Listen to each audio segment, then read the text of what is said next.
શિયાળામાં લગ્નની સિઝન હોય અને લીલી તુવેર અને પત્તરવેલીનું શાક મેન્યુમાં હોય છે અને આ શાક મેં લગ્નમાં જ ખાધું હતું. તેના જેવું જ ટેસ્ટી શાક મેં ઘરે બનાવ્યું છે.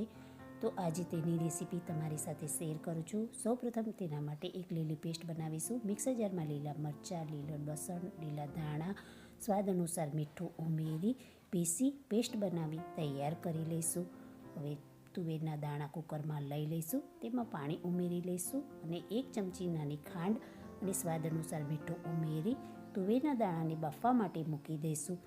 પત્તરવેલીના પાનના વાટાને કાપી તૈયાર રાખેલા છે. તુવેર પણ બફાઈ ગઈ છે. તો હવે શાક વઘારીશું. તેના માટે કઢાઈમાં તેલ લઈ લઈશું. તેમાં જીરું અને હિંગનો વઘાર કરી લઈશું. તેમાં તૈયાર કરેલી પેસ્ટ ઉમેરી પેસ્ટને થોડી વાર સાતરી લઈશું. હવે તેમાં થોડા મસાલા કરી લઈશું, જેમાં થોડી હળદર, ધાણા જીરું, ગરમ મસાલો અને થોડું મીઠું પણ મિલાવી લઈશું અને બરોબર હલાવી મસાલાને પણ સરસ રીતે સાતરી લઈશું.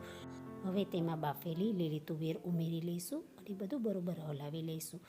મિક્સર જારમાં 1 ગ્લાસ જેટલું પાણી રેડી તેને હલાવી અને શાકમાં ઉમેરી દઈશું અને બધું એકવાર હલાવી લઈશું. હવે તેમાં 2 ચમચી જેટલી ખાંડ ઉમેરી લઈશું અને શાકને બરોબર ઉકળવા દઈશું. શાક સરસ ઉકળે ત્યારે તેમાં કાપેલા પત્તરવેલીના પાન ઉમેરી લઈશું અને થોડીવાર માટે શાકને સિજવા દઈશું, જેથી પત્તરવેલીના પાનમાં શાકનો રસો સરસ રીતે ભળી જાય. ગેસ બંધ કરી તેમાં 1 લીંબુનો રસ મિલાવી લઈશું અને બધું બરોબર હલાવી શાક તૈયાર કરી ગરમ ગરમ સર્વ કરીશું. મારો વિડીયો પસંદ આવતો હોય તો લાઈક, સબસ્ક્રાઈબ, શેર કરશો. લગ્નમાં પીરસાતું લીલી તુવેર પત્તરવેલીનું શાક તૈયાર છે.